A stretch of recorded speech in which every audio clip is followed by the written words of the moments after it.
Like a moth to a flame, burned by the fire. My love is blind, can't you see my desire? Like a moth to a flame, burned by the fire. My love is blind, can't you see my desire? That's the way love goes. Like a moth to a flame, burned by the fire. My love is blind, can't you see my desire? Like a moth to a flame, burned by the fire. My love is blind, can't you see my desire? That's the way love goes.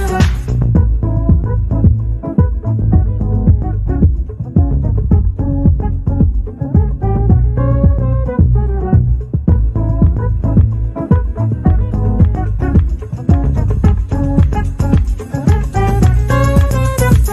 Like a moth to a flame,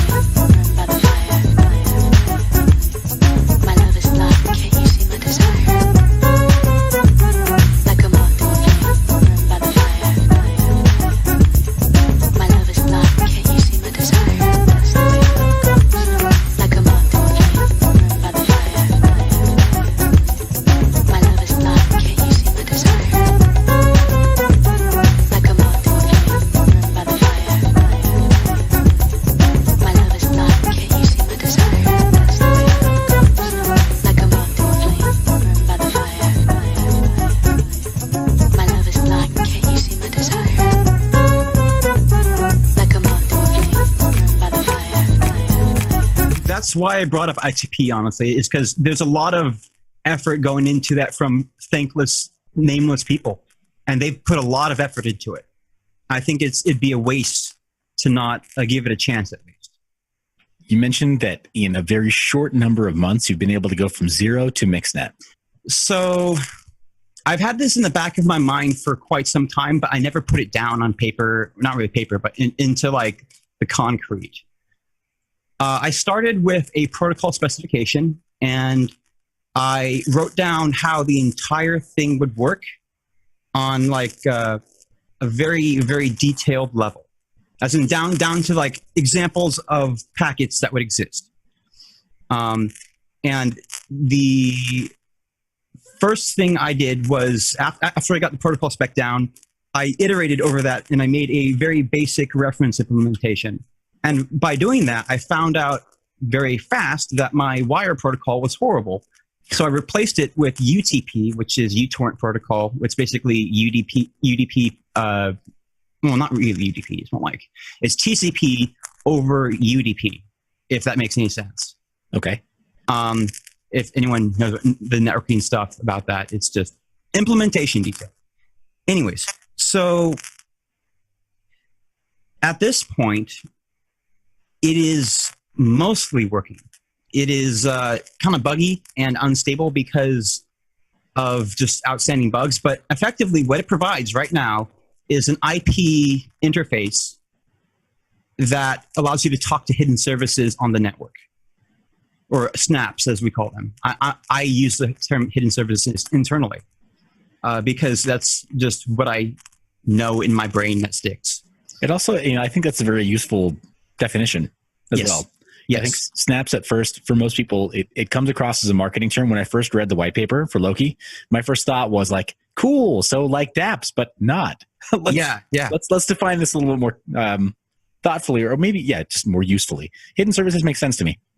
Yeah, and I mean, for Tor, they rebranded to Onion services, and I kind of understand why, because they have a bit of a community problem, but that's just, I don't know how to fix that.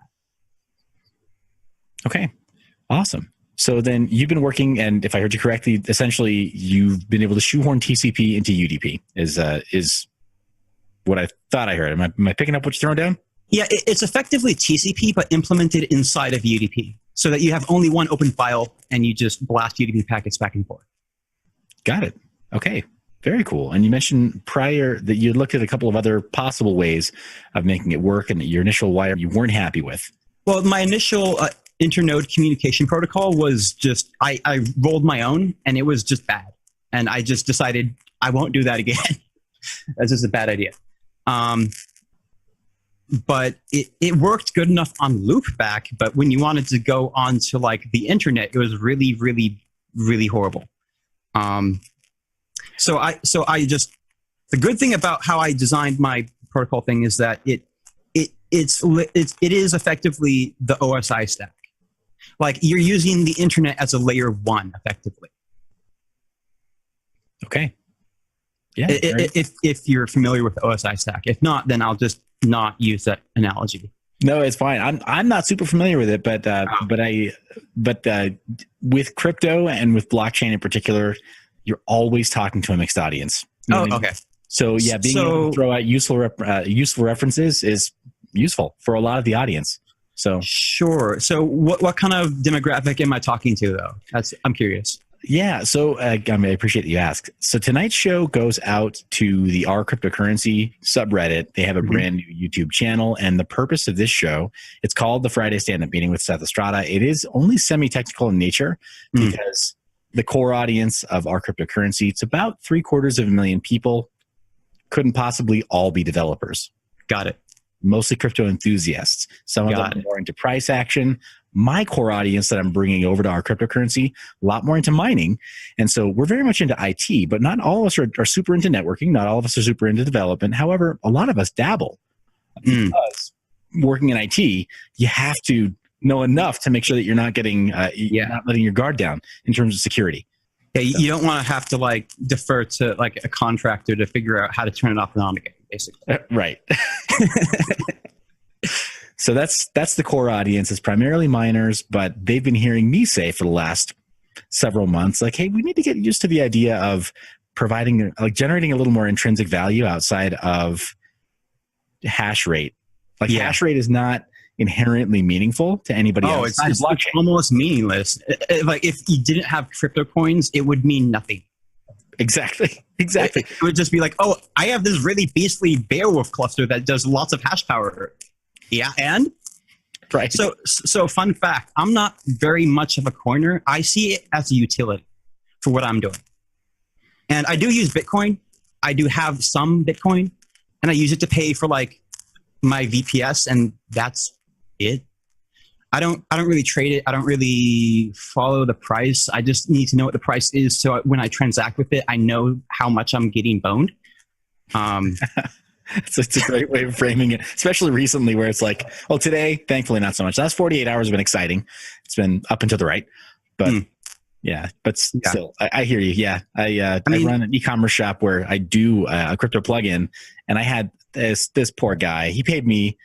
The transaction just came through short. So the e-commerce plugin told him you shorted the transaction, and it forced him to do it again. So he double paid.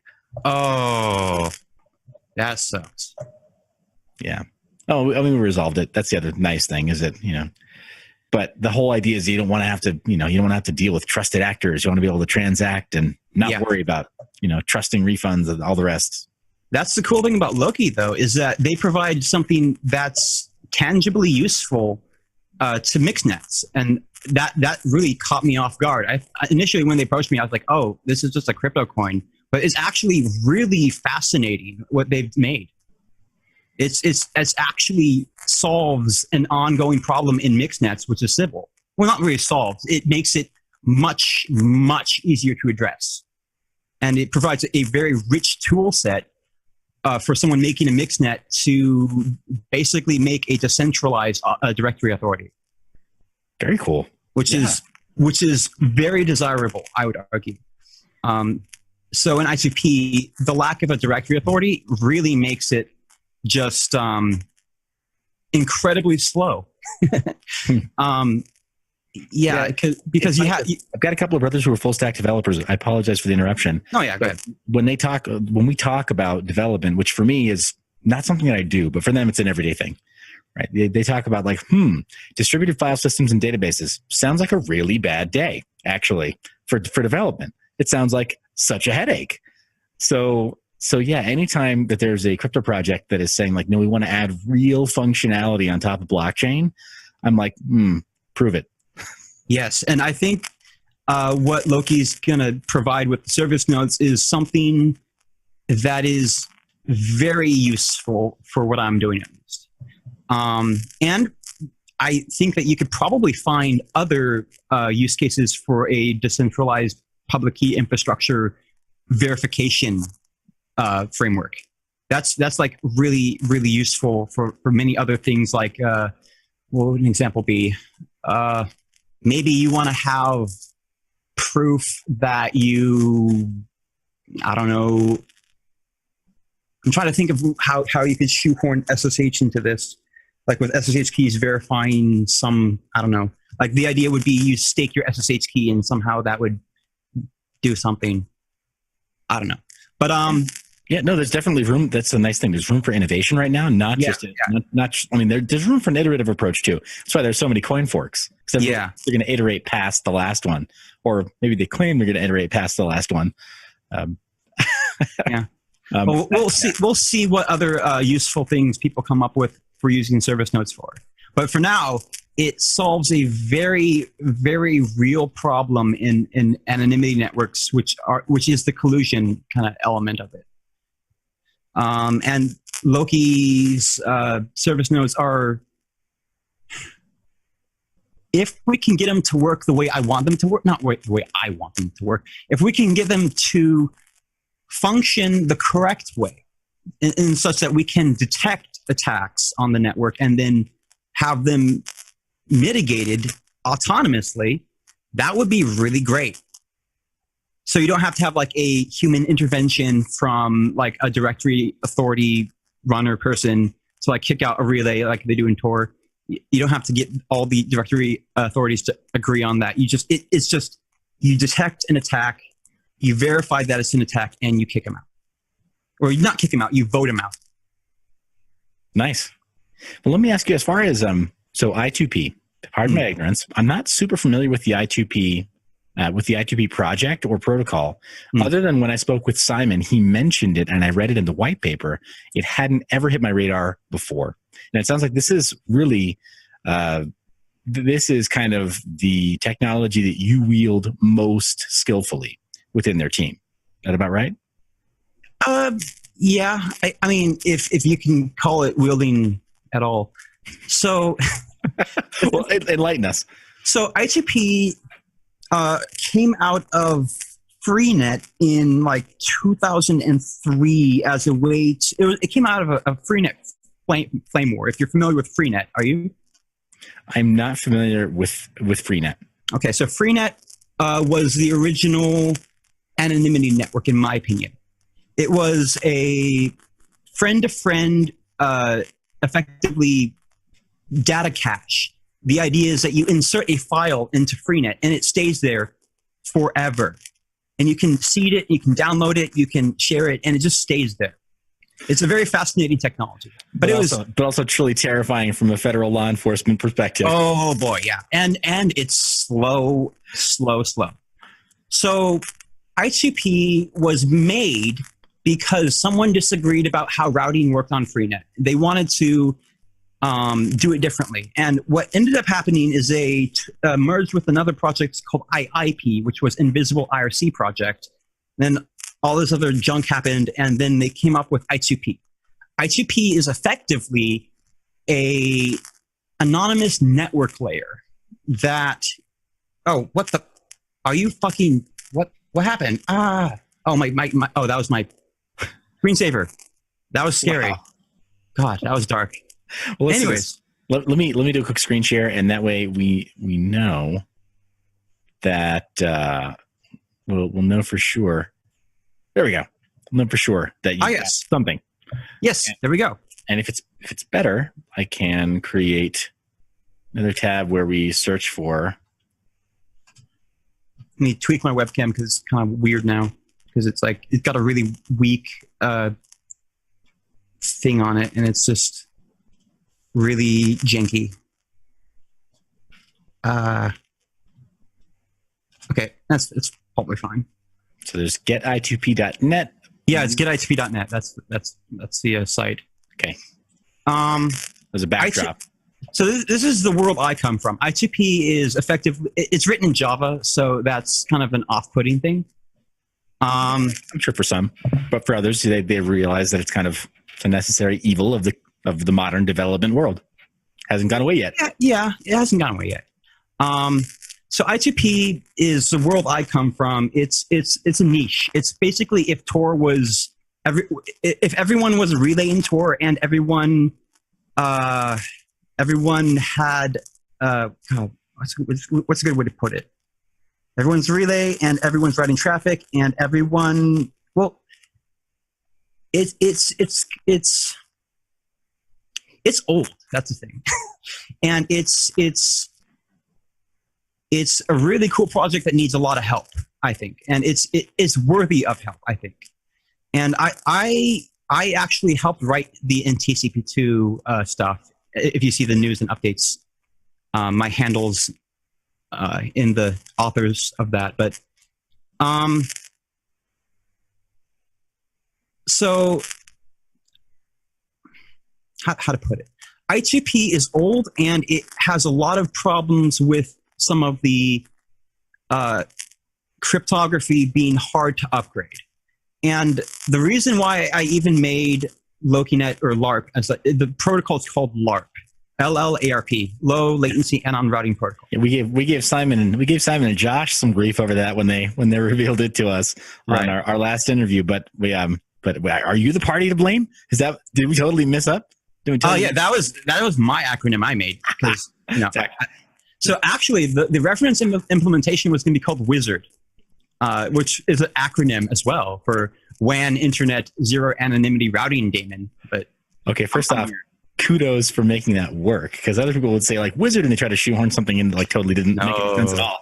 That was like perfectly commonsensical, actually. That acronym, and then LARP to progress from Wizard to then hide it. It's actually I started with LARP and I said, how can I make Wizard work? So I made it work. So that's great. Yeah. But so I made that protocol because of just frustration with the lack of progress in I2P. And they need help more than LARP needs help. I think they need a lot more because they have an existing ecosystem. They have an existing community. They have an existing a lot of cool stuff in there. But it's very slow and rickety, I guess you could say. But it's getting a lot better, definitely. But the rate of change, rather, is not what I wish it was, I guess you could say. And the main motivation for LOKINET or LARP or whatever we're calling it right now, I'll call it LOKINET because that's what the repo is called. The main motivation for me making LOKINET was just the lack of just ability to upgrade I2P effectively. Okay, so then I'm wondering then, is LOKINET in terms of recruiting development, it seems like I2P is now it's becoming a legacy open source project where you're saying it needs support. So well, is it turning that corner into air quotes legacy where we're like, I think it's been legacy for a while. It's just that there hasn't been anything to replace it yet. And that's what LOKINET is supposed to be, in my opinion. Okay. So if there were an active call for community developers, would it be, would the rallying point be I2P or would it be LOKINET? Well, it depends on what developers you're trying to attract. I mean, like, because I really, really like I2P's community. It is just a nice, decent place. It is just a nice neighborhood, I guess you could say. And I don't want to like beat down on them. I really don't. And I only have good things to say about the I2P community, but I2P reference implementation less so. And it's out of frustration mostly from just the Java I2P code base in general is just infuriatingly frustrating for me because not only do they not use Git, but they use like Ant instead of Maven, and it's just they use all the weirdest choices for everything, and it's just really difficult to get into. But got it. Back to LARP, you've got clearly, or LOKINET, you've got version control and you've got a thoughtful approach. So with LOKINET, I learned a lot from I2P, especially what doesn't work and what does work. Specifically, what does work is that you want to have every structure in your protocol to be versionable, so that you can have a slot that says this structure is of this version, and you can like incrementally upgrade every part of your protocol, and every part of your protocol must have that. Otherwise, you're going to screw yourself in the future.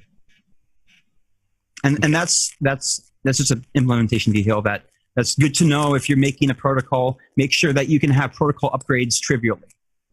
So, but anyways, to get back to what you're saying about a rallying point, I think that you should try to help I2P first. And if you don't want to get into that whole mess, try helping LOKINET. I think that I2P is worth a shot to try. It's just you'll see pretty fast why it's really frustrating when you try it out. Okay, so what you're saying is to any open source developers who want to contribute, you've been warned. Well, not really that you've been warned. It's more like when you install it for the first time, you get to understand why it's the way it is, I guess. Okay, fair. That seems fair. Yeah. Okay, awesome. But to progress off of I2P onto like what I'm doing here. Yeah. So I contributed to the C++ port of I2P, which is of great contention in other places in the crypto coin ecosystem that I don't really think is productive to get into. Yeah, but it's a big deal too. It's a really big deal. You're talking about it being maybe a little bit painful because of Java. And well, no, I'm talking about something different that's independent of Java I2P. So okay. Monero forked the original C++ implementation of I2P called I2PD. They forked it at literally the worst revision, and they have not really fixed very many bugs, if any, over the past since they forked it. That's an odd choice. Yeah, I don't understand either. But that's just the way it is with them. And I have a blog post on that's a bit contentious, but I don't know if Monero knows what they're doing with cover, basically. That's their fork of I2PD. That is just very, very bit rotten at this point. Okay. But anyways, enough of I2P stuff. This is getting kind of old and boring. So if we could move on to like the LOKINET stuff, that'd be cool. Absolutely. So in a proper stand-up meeting, in a perfect world, right? Sure. Let's do a yeah. I'm really socially awkward, right? Wait, come on. We're talking about software development. Yeah. Good company. So it's not that bad. We can roll with this. All right. So let's talk about where you've come from. It's been under 6 months. In under 6 months. Yeah, I basically rewrote I2P and made it like sane, I guess you could call it. Well done. And so let's say that's the snapshot of where you've come from. And yes, today, what are the next milestones, or what are the next deliverables, or what's the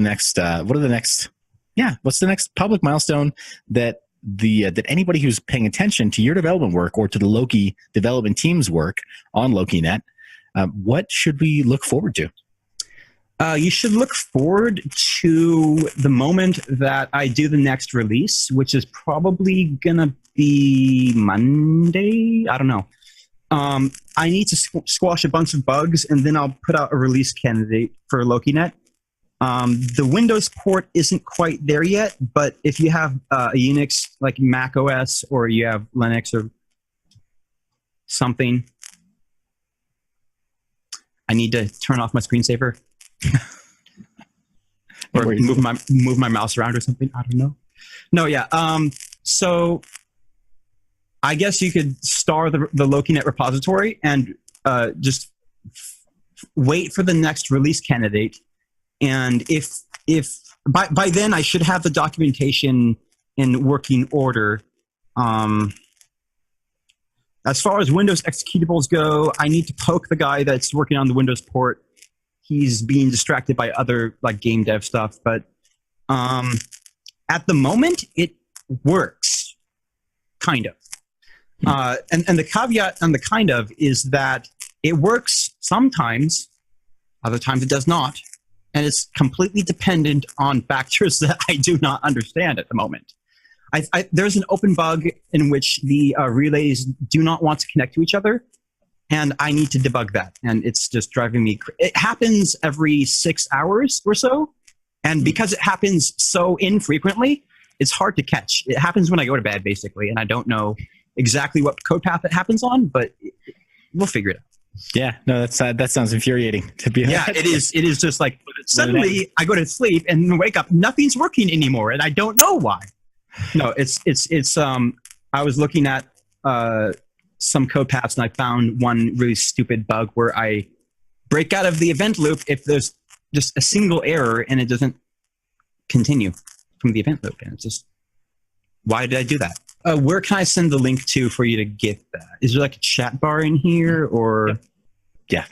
So let me see chat. Here we go. To everyone, enter that.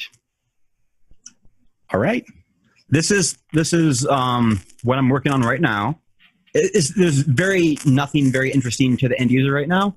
But if you want to run a server on test network right now, just follow it depends on what distro you. So I use the latest version of libsodium, which is a cryptographic library, and it is not in Debian stable, the right version. So I have another repository that bundles that, but details. So the documentation, the end user documentation isn't done all the way. I'm currently doing a QA process as well with some of the existing relay operators to see if I can make that any easier to do. Oh, lovely. The pipeline failed. Lovely. If you scroll down, you can see that the building pipeline, it should have said unknown or failed. But that should not be that way. And apparently the latest push to the Git repository did not make it happy. But so effectively, to get back to this, the way I would describe it is that LOKINET is effectively, you take the best of Tor, the best of I2P, you mash it together, and you get this. So, or at least not necessarily the best. I'd say it's the parts of each that I like the most. I like the parts of I2P that are like, I like the packet-oriented nature of I2P. I like the ability to do like horizontal load balancing across multiple endpoints, multiple routers. I'm planning on doing something for that in here. Kind of like how Tor has onion balance, but like on the network level. So like effectively anonymous anycast inside of LOKINET is what I want to get working eventually. That's the part from I2P that I really, really like. And then the parts that I like from Tor would be the client-server separation. And yeah. I don't know much more about Tor other than that they're client-server separation. And like I don't know much about their internals because the last time I tried to check at Tor, I just was greeted with this mess of C that I just did not want to go through. Okay, fair enough. And I think they would admit that CTOR is definitely very intimidating at the moment. Okay. So, and Tor project, they've done a really good job considering the parameters that they've been given. And like they get a lot of crap for what they do, honestly. And they do a really good job dealing with it. And I'd say that like this is a great comment. I think everybody needs comments like this. I was having a really hard time when I committed that. I was trying to get the TUN interface to work on Apple, and it didn't work, and I didn't know why. I ended up calling system with like if config and route, and instead of using their native API with like so. Okay. Everyone's entitled to having a really bad day that express their frustration sometimes. It just happens. Awesome. Okay, so it sounds like then, so this coming Monday, next release, very cool. In terms of sort of maybe Monday. It may be sometime later that week, but I need to get so what would help accelerate that process would be if you would join the Discord, the Loki Discord, and go in the LOKINET channel and say hi. We can walk you through, if you have a server, we can walk you through setting up a testnet relay and just getting response for how easy that process is, et cetera, et cetera. Okay, that's easily found by anyone who's looking. Yeah, yeah, and it's engagement, so it's great. Okay, very cool. All right, so it sounds like Discord is the place then. If people want to reach out to you or to any member of the development team on Loki, on LARP, or on any side of the Loki project, Discord really is the place to be. Yeah, I also like IRC, but I have to link the IRC channel I have to Discord because everyone is just using Discord now for some reason. I don't really like Discord, but that's just me. This is kind of meta. There's the thumbnail of the video that people are watching right now. Yeah, there we go. Yeah. I mean, if I had my way and it was a perfect world and everything was aligned, we'd all be using IRC and we'd have voice chat with Mumble, but the world is not a pure place. So, well, too bad. It's a bummer. Oh, well. Can I ask Jeff, and we'll wrap up because sure. because I mean, this is kind of the substance of a stand-up meeting, right? You let us know kind of working on till so far. You let us know kind of roughly when to expect next deliverable, public deliverable. Public milestone, and then you let us know what we can do to help remove roadblocks, which is really to dig in. I mean, anybody who can. You mentioned run a server on the testnet, then dig in, run a server on the testnet. Yes, what I'm hearing. Outside of that, is there anything else that would be a public milestone that we should look forward to? Maybe at a high level, speak to our mid-level tech folk and high level a little bit more. Features like feature release or feature that will be debuted or functionality we should expect to see in upcoming milestones. So, well, the first milestone I'd say that I'd want to have is that I have a window exe that you run and it just works. As in, it pops up in a ton interface. It sets your DNS to use that LOKINET setup, and it will redirect any .loki to the ton interface that you have popped up, and the .loki TLD will just work. That's the first kind of milestone that I want to get. The second milestone that I want to get is stability on the network such that it is usable 100% of the time. Not just 50% of the time, but I want it to be such that the network is really, really stable. Because right now it's not very... there's only 10 servers on here right now on the test network, and they're kind of up and down and buggy, but I mean, that's just development. Right now it's a very testy testnet. I don't know. Apt. That makes sense. There's lots of tests going on, that's for sure. Right. So, it's very, very lots of testing, lots of iterating over bugs and figuring out what's going on, why it's going on. But yeah, so the next after we have the Windows port working and all that stuff, I would say then after that we'd have iOS and Android ports, as in an Android app that you install and it'd have the same effect as the Windows exe. And somewhere in between those, I want to add exit functionality. But that is a big deal, and a lot of shit will hit the fan when that happens. Oh my God, that is terrifying me. Fair enough. It's like Tor exits on steroids. That's what they are, effectively.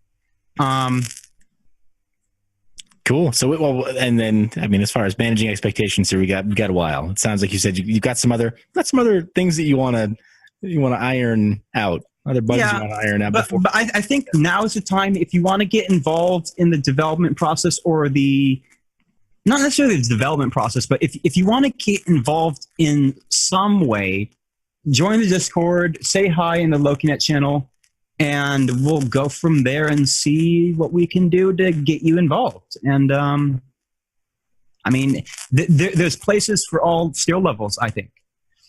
The most important part for like people who have no technical skill would be translating. Like, so localization of, yes, internationalization kind of stuff. Okay. All right. Very cool. Like, especially for like the documentation, because that's very important. Because if it's all written in English or if it's all written in Russian, and people don't read English or Russian, then you're boned and you convey to your user base what's going on or how to use this or what help me. I need an adult. So, Very cool. So sorry, it sounds like come one, come all is the call to action then, regardless of what your skill set is, either as a contributor to, like you said, internationalization of the documentation, or maybe you have a deeper skill set where you can dig into some of the problems that you're facing right now with LARP. Yeah. In a perfect world, I'd get like a cryptographer to go do a once down of the protocol, and I get someone else to do a giant fuzzing of the reference implementation. But I don't know how many people would be out there to do that for free. So, It's a fair point. Cryptographers are maybe I could troll someone into doing it. Like say, oh, this is the best thing ever. It cannot be hacked or law. Yeah, but I don't know. I wouldn't tempt fate like that, because you get the one person who's like, they're like, well, I'm not exactly a black hat, but I'm a pretty dark shade of gray. Yeah, exactly. And like, I don't think it's wise to do that. So don't poke the hornet's nest if you don't want to get stung. Fair enough. But hey, Jeff, this has been great. I really appreciate you taking some time out to chat a little bit about your involvement with the Loki project. Sure. Obviously, send the rest of my team. Send them my best. They recently, as a thank you for being featured on one of our previous shows, they sent over some T-shirts, which was kind of cool. I haven't accepted a bounty for doing an interview, because kind of been a hard line for me, where it's like, at least when talking to developers, right? I really strongly believe in not charging a bounty for talking to developers, because like you're saying, in so many instances, developers give, not just hours, but days, weeks, months, sometimes years to projects. Oftentimes in a very thankless position of delivering really cool stuff. Yeah. Yeah, definitely. Yeah, so that means a lot to me. And so I appreciate you spending just a little more time to talk about what you've been doing. That's why I brought up ITP, honestly, is because there's a lot of effort going into that from thankless, nameless people. And they've put a lot of effort into it. I think it'd be a waste to not give it a chance, at least. Cool. Well, I appreciate you raising the awareness there. And I'll join my voice with yours. Obviously, if it weren't for ICP, then you wouldn't be able to create LARP as it is right now, LOKINET as it is today, and as it's turning into sometime next week. Yep. Very cool. Well, Jeff, is there anything else that you'd want to say to just to sort of the mid-level tech community, the mining community right now, with regards to service nodes and LARP or LOKINET, other service-oriented blockchain projects?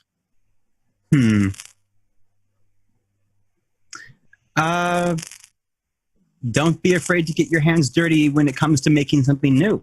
Don't be afraid to fail. I think miners probably need to hear that message in particular right now. Yeah. The thing to understand is that even in the traditional business ecosystem, 1 out of 10 startups fail. Oh, no, sorry. 1 out of 10 startups succeed. So that's a lot of fail rate. And I think what we can learn from that is that people don't stop trying. People don't stop because they fail once. And people who succeed fail 90 times, and they succeed 10 times. Awesome. Well, hey, Jeff, this has been absolutely phenomenal. Really appreciate your time. Really appreciate the message that you're leaving with the community. And I think it is just so timely, because those who are like big time bag holders within the cryptocurrencies, they're hurting, they're afraid, they're worried, and that worry isn't helping them move forward. So I think the thing about that is that because that worry does affect the price, and because it's speculative, right? It is entirely influenced by that emotion. And it's a big question. How do you get beyond like, oh no, it's going up or it's going down? How do we get from the speculative value to, hey, this is actually useful. We can use it to do X, Y, and Z. Right? Great. Yeah. That's I big question. I think people need to get beyond the day-to-day price dips and sky high ups and downs, and I think people need to understand that maybe some things will be like that forever, and it's okay. Just understand that there is utility in the technology. Well, Jeff, I'm going to go ahead and stop the screen share here and Sure, yeah. And just say again, I appreciate so much you spending this time on the show and doing it not so much on behalf of the Loki project, but on behalf of really developers everywhere who are contributing to meaningful projects. I appreciate the work you're doing on this. The Loki network caught my attention because of their white paper that outlined problems that weren't just, hey, we want to be the future of money and we want to be another coin, another also ran. So that attracted that put your work on my radar. Yes. So thank you for doing this interview on behalf of developers everywhere who are just thinking, how can I get involved in blockchain meaningfully, maybe gainfully, but mostly meaningfully, not throw my work away.